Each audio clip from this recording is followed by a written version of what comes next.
सेहतनामा।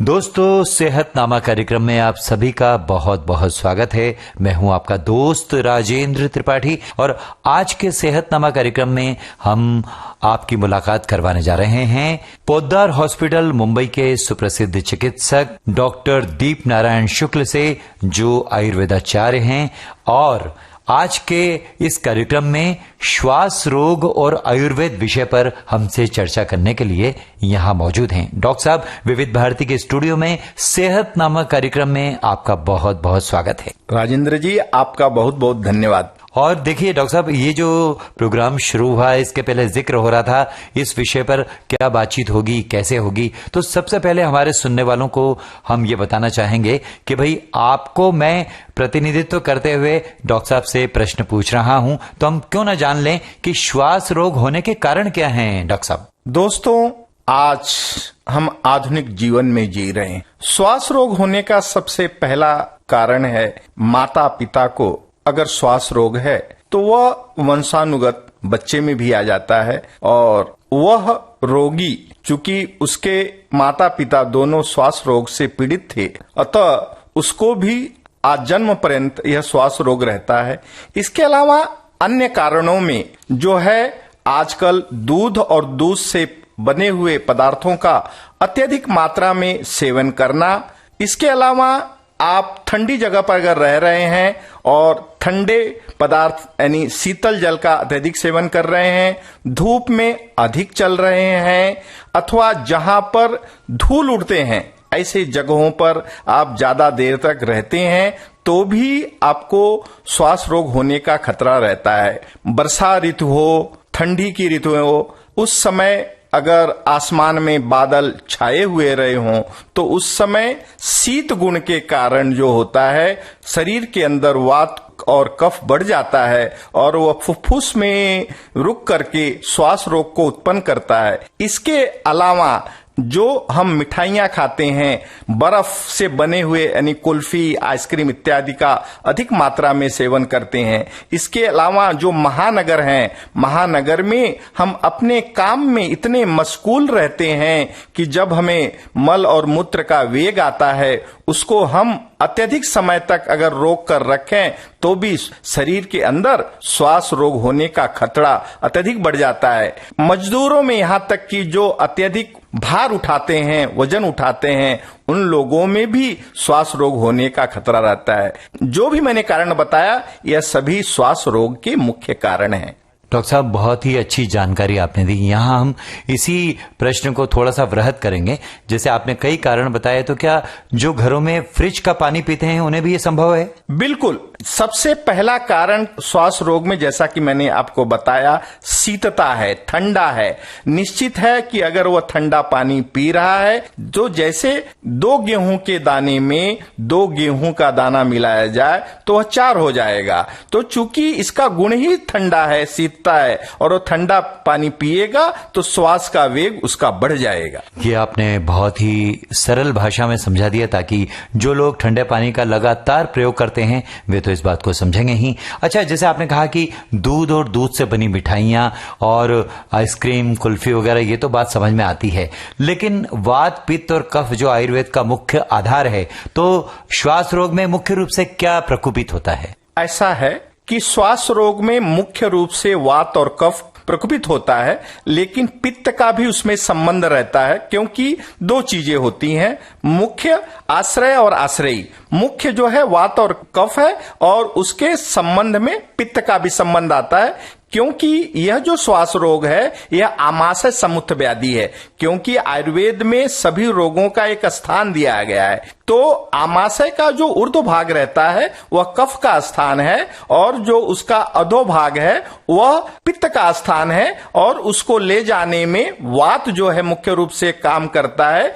इसलिए चूंकि यह प्राणवा स्रोतस की व्याधि है, उदकवा स्रोतस की व्याधि है, अन्नवा स्रोतस की व्याधि है, इसलिए यहाँ पर वात और कफ प्रकोपित होते हैं आयुर्वेद के अनुसार। जी अच्छा, एक जो कारण आपने बहुत ही शुरू में बताया था प्रश्न के बाद कि अनुवांशिक रोग भी कहा जाता है, तो वाकई में माता या पिता को हो तो जन्मजात रूप से किसी बच्चे में आता है या सभी बच्चों में आ सकता है?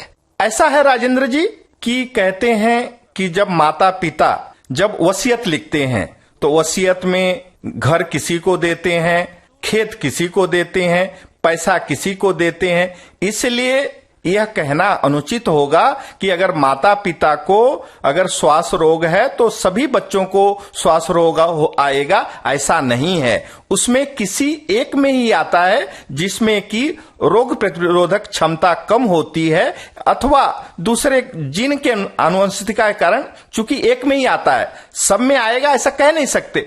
हो सकता है सब में भी आ जाए लेकिन ऐसा होता नहीं है, वह किसी किसी में ही आता है। ये आपने बहुत ही स्पष्ट तरीके से समझाया है और यहाँ हमारी चर्चा को डॉक्टर साहब थोड़ा सा विराम देना होगा, तो आपकी पसंद का कोई गाना हो जाए यहाँ पर। गाना है फूलों का तारों का सबका कहना है, सबका कहना है।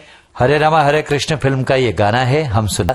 और डॉक्टर साहब चर्चा को हम फिर से जारी रखेंगे अगले प्रश्न के रूप में, क्योंकि आज का जो विषय है दोस्तों वो है श्वास रोग और आयुर्वेद। तो डॉक्टर साहब ये जानना चाहेंगे कि कितने प्रकार होते हैं श्वास रोगों के? सबसे पहले तो यह हम जानना चाहेंगे। ऐसा है कि जहां आधुनिक वैद्यक में श्वास रोग के दो ही प्रकार बताया गया है, ब्रोंकियल अस्थमा और कार्डियक अस्थमा, लेकिन आयुर्वेद उससे भी आगे जाकर के श्वास रोग के 5 प्रकार बताता है। वह कहता है कि महाश्वास, ऊर्ध्व श्वास, छिन्न श्वास, तमक श्वास और क्षुद्र श्वास, ऐसे श्वास रोग के 5 प्रकार हैं जिसको कि आधुनिक जीवन में सबसे अधिक महत्व दिया गया है। तमक श्वास, उसी को आधुनिक वैद्यक ब्रोंकियल अस्थमा कहता है, जिसके सबसे ज्यादा रोगी पाए जाते हैं। अब कैसे समझना चाहिए कि यह महाश्वास है, यह ऊर्ध्व श्वास है, यह छिन्न श्वास है, यह तमक श्वास है, यह क्षुद्र श्वास है? अब अगर महाश्वास का रोगी है तो उसको जो जैसा कि उसके नाम से ही विदित है महान यानी दीर्घ श्वास लेगा, उसको जो है श्वास लेने में कठिनाई उत्पन्न होती है और वह व्याकुल रहता है, उसके नेत्र कठोर हो जाते हैं और उसमें एक प्रकार की आवाज आती है, तो समझना चाहिए कि इसको महाश्वास हुआ है। अब दीर्घ श्वास की अगर हम बात करें अथवा ऊर्ध्व श्वास की बात करें तो इसमें श्वास ऊपर की तरफ खींचा जाता है। जिस तरह से श्वासोच्छ्वास की प्रक्रिया होती है, नीचे की तरफ वह श्वास नहीं ले पाता, जिस तरह से इसमें मुंह सोखने लगता है और रोगी बेचैन रहता है। अब बात हम छिन्न श्वास की अगर करें तो कहते हैं छिन्न का अर्थ होता है रोगी रुक रुक करके श्वास लेता है, बड़ी कठिनाई के द्वारा वह श्वास ले पाता है। इसमें जो होता है हृदय में पीड़ा और बस्ती में जलन होती है और इसमें जो है आंख लाल रंग की हो जाती है, तब हम समझेंगे कि इसे छिन्न श्वास है। अगर हम तमक श्वास की बात करें जो आजकल प्रचलित है, तमक नाम से तम का अर्थ होता है अंधेरा, इसमें आंखों के आगे अंधेरा हो जाता है, इसमें घुर-घुर की आवाज आती है, एक विशिष्ट प्रकार की आवाज आती है और रोगी इसमें बिल्कुल बेचैन रहता है। अब अंतिम श्वास की अगर हम बात करें क्षुद्र श्वास, तो कहते हैं रुक्ष पदार्थों के सेवन से इसमें किसी भी प्रकार की कठिनाई नहीं रहती है, यह साध्य व्याधि है, इसलिए इसका नाम क्षुद्र यानी अल्प अर्थात छोटा, इसलिए इसे क्षुद्र श्वास कहा गया है। तमाम प्रकारों के श्वासों को आपने बहुत ही अच्छी तरह से समझाया कि किस तरह महाश्वास होता है और क्षुद्र श्वास होता है। लेकिन जियोग्राफिकली अगर हम नजर डालें, दृष्टिपात करें, तो भौगोलिकता के आधार पर श्वास रोगों को आप किस तरह से प्रतिबद्ध करेंगे? ऐसा है राजेंद्र जी कि उष्णकटिबंधीय देश और शीतकटिबंधीय देश अथवा आयुर्वेद में 3 प्रकार के देश बताए जाते हैं जगहों के अनुसार, आनूप देश, जांगल देश और साधारण देश। तो जो आनूप शब्द का अर्थ होता है जहां पर आर्द्रता ज्यादा रहती है, जैसे शीतता ज्यादा रहे। अगर आप महाराष्ट्र की अगर बात करते हैं तो महाराष्ट्र में देखेंगे कि सबसे अधिक रोगी जो हमारे पास मुंबई जैसे महानगर में आते हैं तो वह कोंकण से आते हैं।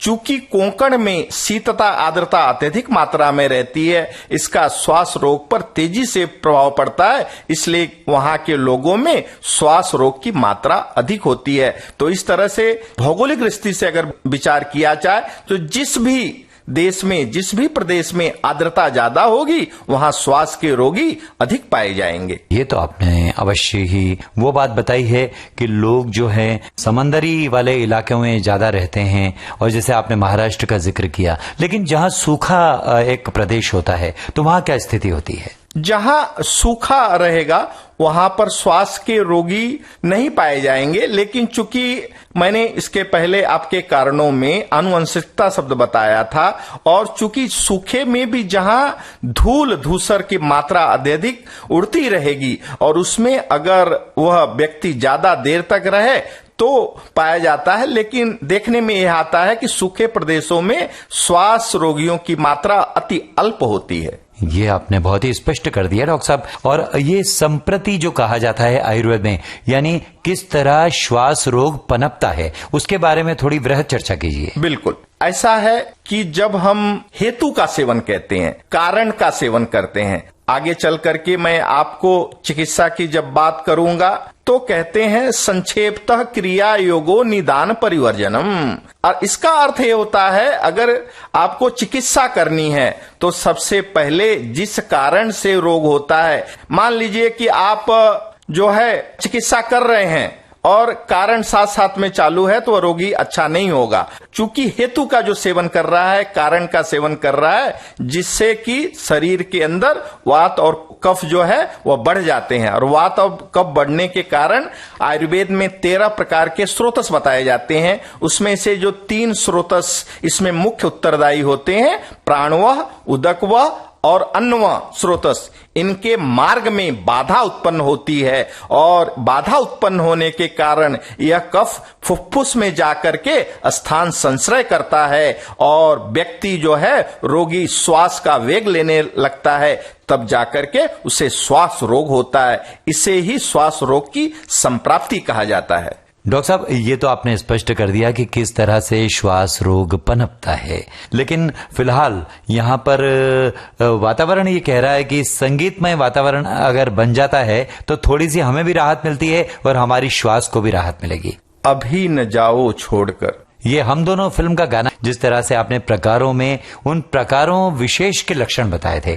लेकिन श्वास रोग यदि किसी को हो जाए, मान लीजिए अल्पायु में हो जाए, युवावस्था में हो जाए या प्रौढ़ावस्था में हो जाए, धीरे धीरे बढ़ता बढ़ता बढ़ाए, लेकिन वो समझ में कब आता है चिकित्सक के या खुद रोगी के कि श्वास रोग हो चुका है, वो मुख्य लक्षण क्या है? ऐसा है कि श्वास, कफ और हिचकी, ये तीनों प्राणवह स्रोतस के रोग हैं और इन तीनों का व्यवच्छेदक निदान करना बहुत जरूरी है। जब रोगी जो है शयनावस्था में है और उसके श्वास की गति बढ़ गई है, जो निरंतर श्वास की सामान्य प्रक्रिया रहती है, उससे ज्यादा तेजी से अगर वह श्वास ले रहा है, वह बेचैन दिखाई दे रहा है, उसके चेहरे का अगर आप भाव पढ़ेंगे तो उसके चेहरे पे एक अलग प्रकार की एक करुणा जैसा भाव दिखाई देगा। कभी कभी तो श्वास का रोगी मूर्छित तक हो जाता है, उसे श्वास लेने में कठिनाई होती है, बार बार खांसी आते रहती है और जब तक उसका कफ बाहर नहीं निकल जाता है तब तक वह शांति का अनुभव नहीं करता है। अर्थात खांसने के बाद अगर कफ बाहर निकल गया तो वह इतनी शांति का अनुभव करता है जैसे कि बिछड़े को राम मिल गए। तो ये तो एक लक्षण हुआ, लेकिन अमूमन हम देखते हैं व्यक्ति आपके पास आते होंगे मरीज, तो पहली दृष्टि में आप कैसे पहचान पाते हैं, क्या लक्षण होते हैं? जैसे ही रोगी हमारे पास रुग्णालय में आता है, हम श्वास रोगी को देखते हैं कि वह खांसते हुए पहले अंदर की तरफ प्रविष्ट होता है। कभी कभी तो वह लड़खड़ा जाता है, उसका चेहरा मुरझाया हुआ रहता है और हम तुरंत उसे लिटाने का प्रयास करते हैं। कभी कभी देखने में यह आता है कि श्वास रोगी को लेटने पे ज्यादा बेचैनी होती है, बैठने पर उसे आराम मिलता है, उसकी आंखें लाल दिखाई देती हैं, उसका शरीर जो है वह गर्म रहता है। इन सभी लक्षणों के आधार पर हम कह सकते हैं कि यह श्वास का रोगी है। डॉक्टर साहब, हमने कई लोगों को देखा है जो अधिकतर प्रौढ़ नहीं होते, लेकिन कई बार हम ट्रेन में जाते हैं, व्यवहार में उनसे ये पाते हैं कि मुंह से श्वास ले रहे हैं, तो ये क्या वजह हो सकती है? जैसा कि मैंने आपको बताया कि यह प्राणुआ स्रोतस की व्याधि है। अतः क्या होता है कि फुफ्फुस में कफ अत्यधिक मात्रा में अवरुद्ध हो जाता है और श्वास नलिका का जो मार्ग है, चूंकि कंठ जो है कफ से अवरुद्ध होने के कारण उसे श्वास लेने में कठिनाई होती है। तो वह क्या करता है, जब श्वास लेने में कठिनाई होगी तो चूंकि वह जो श्वास नलिका का मार्ग जो रहता है वह पतला रहता है, तो उसे जो है मजबूरी में मुंह खोलना पड़ता है और मुंह के द्वारा वह श्वास लेता है। श्वास नलिका का मार्ग अवरुद्ध होने के कारण वह मुख से श्वास लेता है, जो कि गलत है। गलत है, बिल्कुल गलत है, क्योंकि श्वास लेने की सामान्य प्रक्रिया जो है वह नासा है, श्वास नलिका है। तो अब हम आएंगे उपचार पर, उसके पहले हम आपकी पसंद का एक गाना सुन लेते हैं यहाँ पर। बड़े अच्छे लगते हैं जी, ये बालिका वधू फिल्म का आपने, और हमारे सुनने वाले जो ये प्रोग्राम सुन रहे हैं जिसका विषय है आज का श्वास रोग और आयुर्वेद, और इस पर चर्चा जारी है आयुर्वेदाचार्य डॉक्टर दीप नारायण शुक्ल जी से।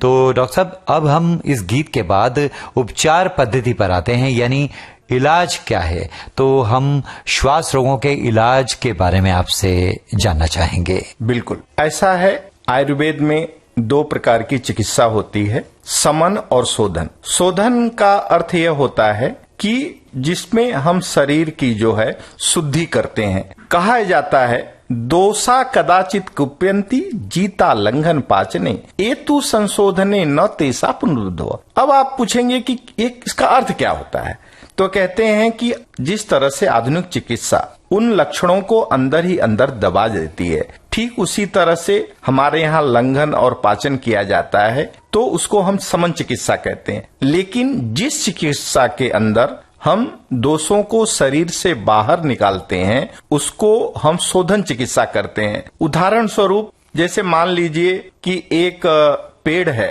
पेड़ की आप पत्तियां तोड़ेंगे, फल तोड़ेंगे, पुष्प तोड़ेंगे, तो हवा पानी समय आने के बाद वह फिर से बढ़ जाते हैं। लेकिन अगर उस वृक्ष को, उस हर्ब को, उस पेड़ को आपने जड़ से उखाड़ करके फेंक दिया तो फिर से उसके उत्पन्न होने का सवाल ही नहीं होता। ठीक उसी तरह से शोधन चिकित्सा के अंदर जो है वह शरीर को दोष को बाहर निकाला जाता है, उस दोष को। अब आप पूछेंगे कि ऐसा क्यों? क्योंकि आयुर्वेद पूरा का पूरा इन दोषों पर ही चलता है, क्योंकि आयुर्वेद में रोग की परिभाषा ही यही है। तो आयुर्वेद में रोग किसको कहते हैं? तो कहते हैं रोगस्तु दोष वैषम्यम, यानी जहां पर दोषों की विषमता है। जैसे मान लीजिए कि यह टेबल आपके सामने दिखाई दे रहा है, अगर इसका एक पैर टूट गया तो यह जो गिर जाएगा, लड़खड़ा जाएगा। उसी तरह से जब तक हमारे शरीर के अंदर दोष साम्यावस्था में रहते हैं तब तक वह सामान्य रहता है, लेकिन दोषों के अंदर विषमता आना ही जो है रोग का कारण होता है। तो शोधन चिकित्सा करने के बाद अगर हम किसी भी रोग में, शोधन चिकित्सा हमारे यहाँ बहुत इंपॉर्टेंट रहता है। जैसे मान लीजिए कि दीवाल है, दीवाल अगर पुरानी हो गई है, हमें उस पर नया रंग अगर चढ़ाना है तो हम क्या करते हैं? पहले उसको घिसते हैं, फिर उसको प्लास्टर ऑफ पेरिस लगाते हैं, तब जाकर उस पर नया कलर। तो उसी तरह से आयुर्वेद में चिकित्सा करने का प्रकार यह है कि जो दोष दूषित हुआ है उसको पहले बाहर निकालो और तब जाकर के उसकी चिकित्सा। हम लोग बात श्वास रोग की कर रहे हैं, तो श्वास रोग में जो हमारे पास रोगी आते हैं उनके हम 4 प्रकार करते हैं। एक बलवान रोगी, एक दुर्बल रोगी, एक जिसमें वात अधिक है, एक जिसमें कफ अधिक है। जो बलवान रोगी है उसमें हम बमन और विरेचन करते हैं। अब आप पूछेंगे कि यह बमन क्या होता है, तो बमन कहते हैं उल्टी कराने को, लेकिन हम डायरेक्ट उल्टी नहीं कराते, क्योंकि ऐसा है कि जिस तरह से मॉडर्न में, आधुनिक वैद्यक में ऑपरेशन करने के पहले जो है प्री ऑपरेटिव, ऑपरेटिव और पोस्ट ऑपरेटिव रहता है, उसी तरह बमन करने के पहले हम पूर्व कर्म करते हैं। पूर्व कर्म का अर्थ होता है स्नेहन और स्वेदन, मालिश और सेक। यानी मालिश और सेक के द्वारा शरीर के अंदर जो दोष फैले हुए हैं उसको हम एक जगह इकट्ठा करते हैं। अर्थात पहले ही मैंने कहा कि कफ का मुख्य स्थान अमाशय होता है।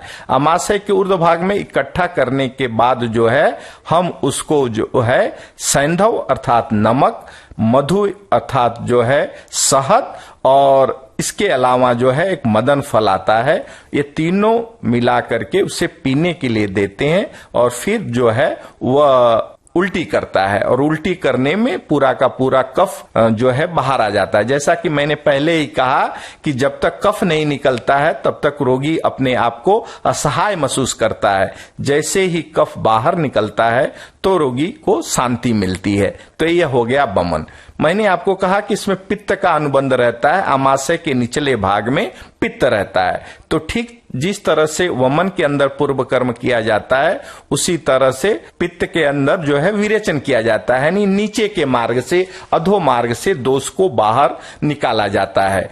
तो इस प्रकार ये बलवान रोगियों में करते हैं। इसके अलावा पंचकर्म की सहायक क्रियाएं भी हम करते हैं इसमें, जैसे कि हम धूमवर्ती बनाते हैं, धूमपान कराते हैं, नस्य देते हैं। अब धूमपान किससे कराते हैं, तो कहते हैं कि हमारे यहाँ सिगुर आदि, हरिद्र आदि, ये अलग अलग एरंडमूल है, रासना है, इसके द्वारा वो धूमवर्ती जो है वह धुआं पीता है और छोड़ता है, उससे भी उस रोगी को काफी आराम मिलता है। इसके अलावा हम एक अलग प्रकार के घृत बना करके नाक में दवा डालते हैं, इससे भी इस रोगी, श्वास के रोगी को काफी आराम मिलता है। यह हो गई हमारी शोधन चिकित्सा।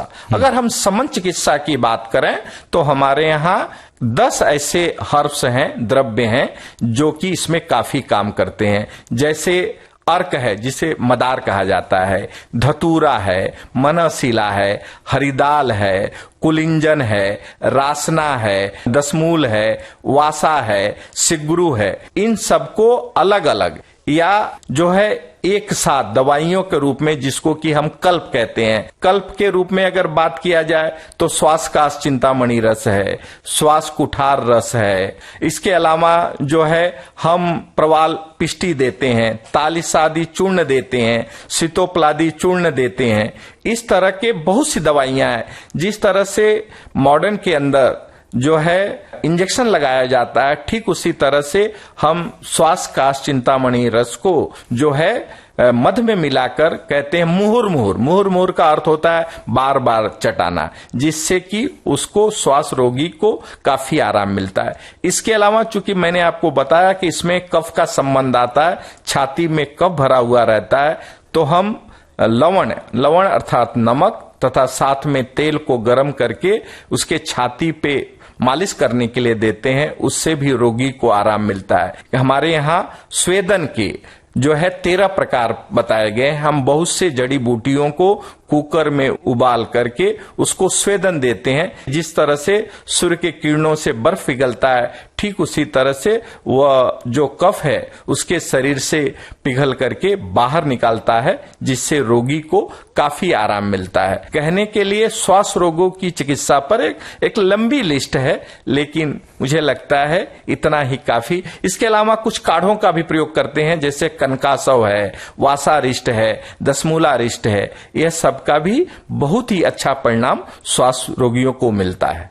डॉक्टर साहब, चिकित्सा आप बता रहे हैं, लेकिन कई बार जैसे मॉडर्न पैथी में क्या कहा जाता है कि जब किसी बच्चे को या थोड़े से किशोर अवस्था में किसी रोगी को अचानक लाया जाता है, जोर जोर से श्वास आती है, तो नेबुलाइजर का प्रयोग किया जाता है उसकी शांति के लिए। तो तुरंत आयुर्वेद में ऐसा क्या प्रकल्प है? ऐसा है कि हम इसे आयुर्वेद में आत्यायिक चिकित्सा कहते हैं। ऑन द स्पॉट आप कैसे रिजल्ट दे पाएंगे। तो हम क्या करते हैं, जो श्वास का चिंतामणि रस नामक जो अभी मैंने पूर्व में आपको बताया था, उसको ही हम मुहुर्मुहुर बार बार उसको चटाते हैं और उससे जो उसका श्वास का वेग है वह तुरंत कम हो जाता है। इसको हम आयुर्वेद में जिस तरह से मॉडर्न के अंदर इमरजेंसी ड्रग रहता है, उसी तरह से श्वास का चिंतामणि रस आयुर्वेद में इमरजेंसी ड्रग की तरह काम करता है। बहुत अच्छा ये जो प्रयोग है आप करते हैं, और ये जो उपचार पद्धति है आपकी काफी सरल भी लगी और हर प्रकार के रोगी के लिए उचित लगी। तो अब यहाँ उचित यह होगा कि थोड़ा सा हमारी चर्चा को हम विराम देंगे और आपकी पसंद का एक और बेहतरीन गाना सुनेंगे। आते जाते खूबसूरत आवारा सड़कों पे। ये बहुत अच्छा सुनवा दिया, आते जाते खूबसूरत आवारा सड़कों पर। लेकिन जब आते जाते श्वास को हम देखते हैं तो कई बार चिकित्सक कहते हैं भैया थाम लो और पथ्य अपथ्य की बात गौर से सुनो। तो वो बातें क्या हैं, पथ्य क्या है, अपथ्य क्या है? ऐसा है कि आयुर्वेद में जब हम पथ्य अपथ्य की बात करते हैं तो 3 चीजें हमारे सामने आती हैं, आहार, औषध और विहार। औषध की बात हम लोगों ने काफी हद तक कर ली है। जी जी। अगर हम आहार की बात करें तो कहते हैं किस तरह का आहार इस श्वास के रोगियों को लेना चाहिए। तो कहते हैं जितना ही पुराना साली चावल है, साठी चावल है, जौ है, कुलथ है, लेकिन यह जितना पुराना हो गया होगा जी, ऐसे जो श्वास के रोगी हैं उनको देना चाहिए। नए तरह के अन्न होते हैं, तुरंत पका हुआ, उस नए पके हुए अन्न को श्वास के रोगियों को कभी नहीं देना चाहिए। इसके अलावा अगर श्वास रोगी हमेशा खुश रहना चाहता है तो उसे हमेशा गर्म जल, और गर्म जल में भी सूंठ जिसको कहते हैं ड्राई जिंजर, उसको मिला करके दिन भर रखना चाहिए। क्योंकि क्या होता है, क्योंकि वह रोगी जो रहता है, जैसा मैंने आपको बताया कि कफ रहता है, और दूसरा चूंकि यह कफ तैयार इसीलिए होता है क्योंकि उसमें आम तैयार होता है। तो सूंठ जो है वह कफ और आम दोनों का पाचन करता है, इसलिए सूंठी युक्त जल का सेवन उसे सदा करना चाहिए। अगर हम बिहार की बात करें तो कहते हैं बिहार इसमें बाकी की तरह से व्यायाम या पैदल चलना इसमें निषिद्ध माना गया है। वास्तव में इसमें जो है वह प्राणायाम करना चाहिए, योगाभ्यास करना चाहिए, मेडिटेशन करना चाहिए, जिससे कि उसे काफी आराम मिलता है। अब उसे क्या नहीं करना चाहिए, तो कहते हैं जैसा कि पहले उसके कारणों में मैंने बताया कि दूध और दूध से बने हुए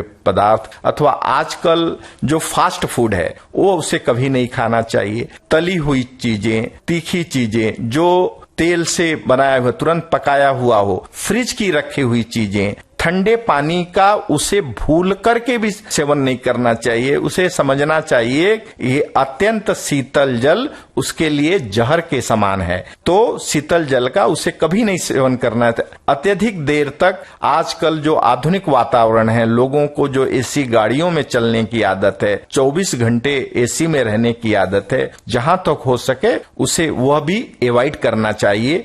और अगर चूंकि यह जो होता है फुफ्फुस का रोग होता है, फुफ्फुस जो है छाती के अंदर रहने वाला एक अंग होता है, फेफड़ा। तो उसमें फेफड़ा, तो उसमें गर्म कपड़े पहनना चाहिए। और अगर चूंकि वह शीत स्थान पर रहता हो तो वह उष्ण कपड़ों का प्रबंध उसे अवश्य करना चाहिए। यह सब बातें जो है श्वास के रोगियों के लिए पथ्य और अपथ्य के रूप में जानी जाती हैं। पथ्य अपथ्य दोस्तों वो बात है कि क्या खाना चाहिए और क्या नहीं खाना चाहिए, क्या प्रयोग करना चाहिए और क्या प्रयोग नहीं करना चाहिए। तो ये तो बात हो गई पथ्य अपथ्य की। लेकिन अगर ऐसी स्थिति आए ही ना तो हम कुछ सावधानी जीवन में हर एक विषय में हर एक पहलू पे रखते हैं। तो डॉक्टर साहब हम अपने श्रोताओं को ये बताइए कि सावधानी क्या क्या होनी चाहिए। जैसा कि अभी अभी हम लोग बात कर रहे थे, सबसे पहला पथ्य का सेवन। अब आपके मन में यह प्रश्न निर्माण होगा कि पथ्य क्या है। पथ्य को आयुर्वेद में बहुत महत्व दिया गया है। आयुर्वेद के ऋषि मुनि कहते हैं पथ्ये गर्दा सती किम औषध निवेशन, पथ्ये असती किम औषध निवेशन। जो आदमी पथ्य करता है उसके दवाई लेने से क्या लाभ, और जो आदमी अपथ्य करता है उसके भी दवाई लेने से।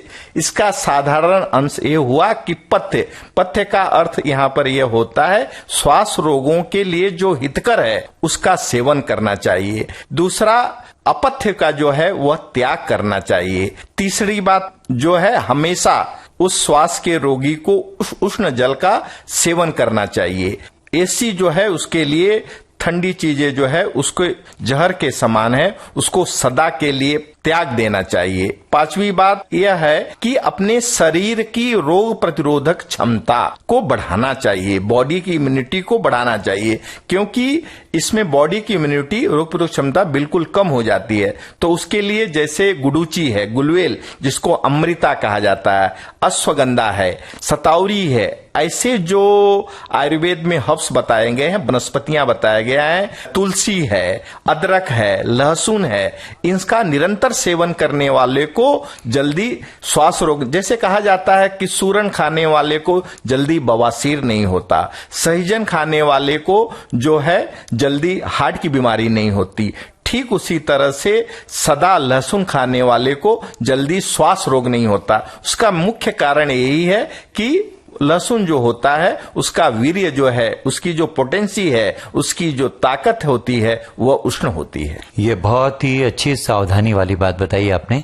अब जो मौसम का असर होता है, त्योहारों का असर होता है, जैसे दीपावली है, आतिशबाजियां हो रही हैं, तो इसके बारे में आपकी क्या राय है, जो धुआं उठता है? ऐसा है राजेंद्र जी, मौसम का समय इस समय दिवाली चल रहा है। दिवाली में भारतवर्ष के हर कोने में, चूंकि यह प्रथा थी, दिवाली जो है खुशी का त्योहार होता है, तो लोग कहते हैं कि चूंकि राम ने जब रावण को मार करके राज्याभिषेक किया था, तो ठीक उसी तरह से उनको ऐसा रहता है कि कुछ न कुछ जलाया जाए। तो लेकिन आजकल का जो जीवन है, इस पटाखों के द्वारा जो है वह इस हवा के अंदर प्रदूषण की मात्रा अत्यधिक बढ़ रही है, क्योंकि ऑलरेडी उसके पहले ही हम प्रदूषण से इतने ज्यादा ग्रसित हैं। आजकल एक जमाना था जब लोगों को साइकिल नसीब नहीं होती थी, आज चाहे वह गरीब हो चाहे अमीर हो, हर आदमी के पास 2 व्हीलर या 4 व्हीलर है,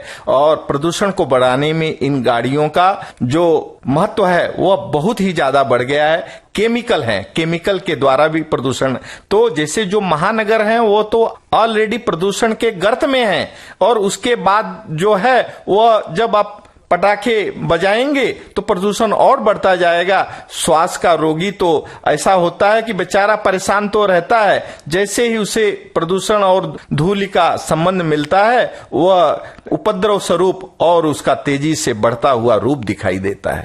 इस रूप को हम ना देखें, सावधानी बरतें, तो हम सहज रूप से शांति से जीवन बिता सकते हैं, औरों को भी शांति प्रदान कर सकते हैं। लेकिन यहाँ हमारे प्रोग्राम को सुनकर शांति तभी मिलेगी जब संगीतमय वातावरण एक बार निर्मित हो जाए। तुम कितनी अच्छी हो माँ। ओहो, ये राजा और रंक फिल्म का गाना है। माँ की महिमा है इस गाने में, कहा गया है गीत के माध्यम से, बड़ा ही मार्मिक लगा। और अब हम चाहेंगे कि अभी जो मॉडर्न लाइफस्टाइल है आज के जमाने की, इसको लेकर श्वास रोग का जो ताल्लुक है, जो संबंध है, उसमें आप क्या पाते हैं? कितनी गरिमा है इस रोग को मिटाने की या बढ़ाने की? ऐसा है कि आधुनिक जीवन की बात की, मॉडर्न लाइफ स्टाइल, आयुर्वेद तो सदा से ही जीवन शैली आदमी की सादा हो उसकी बात। आज जो है हर मनुष्य जो है वह आधुनिक जीवन शैली का, जैसा कि मैंने कहा कि आज चाहे ऑफिस हो या घर हो, लोगों को एसी की आदत पड़ गई है, और एसी जो है श्वास रोग को बढ़ाने में पहला कारण है।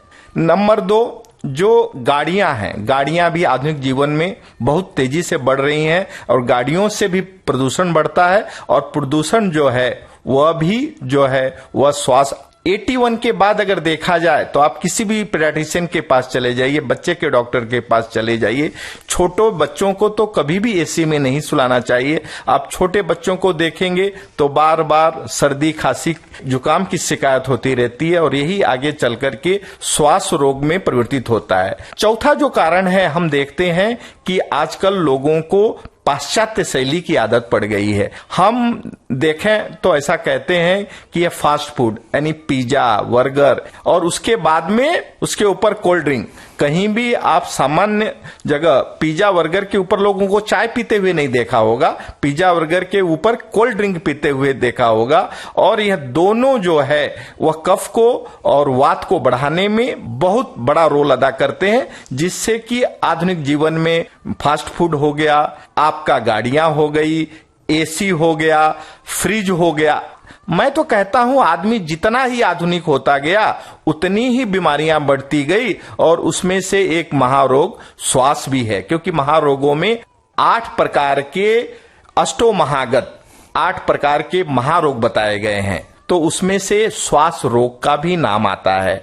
और ये आधुनिक जीवन शैली कहते हैं। सामान्य भाषा की हम बात करें, पुराने जीवन में जब हम आहार करते थे तो घर में बैठ करके, पालथी मार करके, आचमन करके, आजकल तो हम क्या करते हैं, बफे सिस्टम करते हैं, खड़े खड़े खाना खाते। अब बफे आया कहां से? बफे आया बफेलों से, जानवर से आया। खड़े होकर कौन खाता है? जानवर खाता है। अर्थात यह आधुनिक जीवन शैली सभी रोगों को बढ़ाने में अत्यंत नुकसानदायक है, और उसी में से एक श्वास रोग है। बात हम लोग कर रहे थे शरद ऋतु की, क्योंकि रामायण में भी लिखा है, वर्षा विगत शरद ऋतु आई, लक्ष्मण देखो परम सुहाई। तो कहते हैं वर्षा के बीत जाने पे शरद ऋतु आती है, और शरद ऋतु में आयुर्वेद के दोषों के अनुसार पित्त का प्रकोप होता है। और जैसा कि मैंने पहले ही बताया कि जो श्वास रोग है वह आमाशय से उत्पन्न होने वाली व्याधि है। तो आमाशय के ऊपरी भाग में कफ रहता है और निचले भाग में पित्त रहता है। तो चूंकि उस कफ का पित्त के साथ अनुबंध रहता है, इसलिए और आयुर्वेद में कहा गया है ऋतुस्तु संध्या व्याधिया जायन्ते, ऋतुओं के संधि काल में व्याधियां हुआ करती हैं। यानी एक ऋतु गई और दूसरी ऋतु आई, यानी इस ऋतु का 15 दिन और आने वाली ऋतु का 15 दिन, यह संधि काल कहलाता है। और उसमें से जो है वह संधि काल कहलाता है। और उस 8 महाबीमारियों में एक श्वास रोग होता है। तो इसलिए मैं जाते जाते लोगों से सिर्फ ये कहना चाहूंगा कि हेल्थ इज वेल्थ, सबसे बड़ी माया निरोगी काया। और आप आयुर्वेद की जीवन शैली को अपना करके, आजकल की जो बीमारियों का मुख्य कारण है वह है जीवन शैली और स्ट्रेस। तो इस जीवन शैली और स्ट्रेस दोनों को दूर करने के लिए आयुर्वेद के अंदर जो दिनचर्या, ऋतुचर्या, रात्रिचर्या बताई गई है उसका पालन करिए और रोगों से मुक्ति पाइए। बहुत अच्छी जानकारी दी आपने श्वास रोग और आयुर्वेद विषय पर। कठिनतम से कठिनतम प्रश्नों की जो समाधान वाली बात है उसको आसान शब्दों में आपने अभिव्यक्त किया। उम्मीद है कि सुनने वाले जरूर लाभान्वित होंगे। इसके लिए विविध भारती के सुनने वालों की ओर से और विविध भारती की ओर से डॉक्टर दीप नारायण शुक्ल जी, आपका बहुत बहुत धन्यवाद। आपका भी बहुत बहुत धन्यवाद राजेंद्र जी।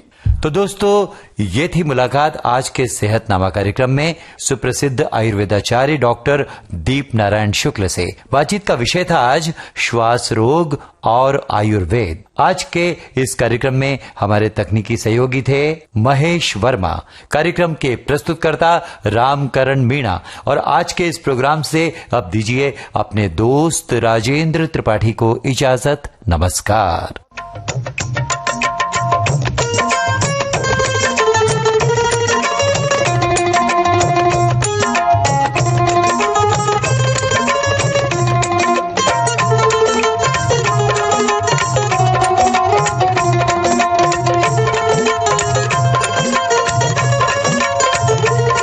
सेहतनामा।